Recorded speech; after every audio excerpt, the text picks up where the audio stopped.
Monday is going to be quite something, isn't it? I mean, it is a chapter in a history book being written as we watch. Yes, it is extraordinary. I think people are aware of that, which is, I think, why we've seen this overwhelming support, this sense that people have to be part of this occasion. Yeah, they're saying, a lot of the commentary in the papers are saying that there has never been a funeral this big, ever.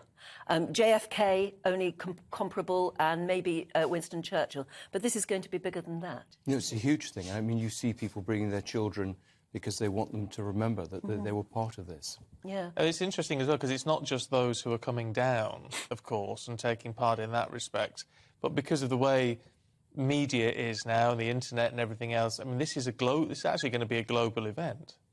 Yes, it's huge, huge. And I think maybe surprised people just the level of affection and respect there was for the Queen.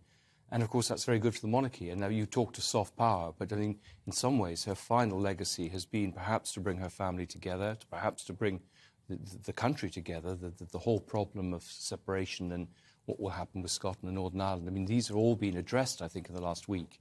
And I think it's been a very, very clever operation run by the royal family. Yes, again, the talk is politically that in Australia, for instance, any movement towards, getting rid of the monarchy and separating off has been confounded probably for at least another decade. And the same maybe with Scotland. Yes, I think that's right. I mean, I think, it's very interesting. The Republic movement thought they were in a chance once the Queen died. And actually, I think they've been proved to be wrong, that the monarchy has shown to really speak for the nation.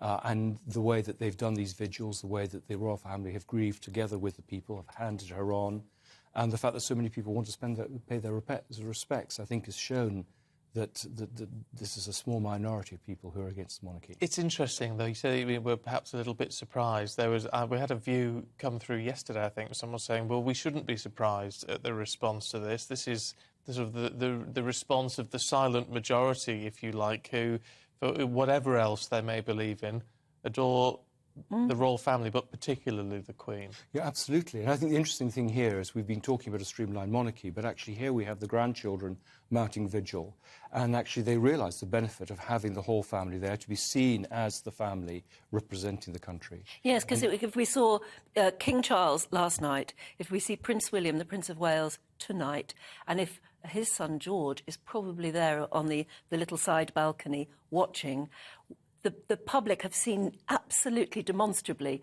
the succession, the line of succession. Well, they saw it at the Jubilee. I mean, I think in some ways, that was made very clear there. But I think it's an interesting tension because we want to see members of the royal family. And on the other, we want to see the respectable members of the royal family. I think the thing is there'll be some that damage the brand and will be kept away. But I think it's nice. It's been a moment of reconciliation. People have been very magnanimous in the way they've operated. And I hope that with Meghan and Harry, for example, they will see really the power of the monarchy and that perhaps there is a role for them, but not by sport. Do you think that might make a difference to their thinking? Yes, I hope so. I think it might to Harry, and I think he's the key there. But I think, they've been very clever. They've tried to include them. They have no sense of grievance. I think it's been...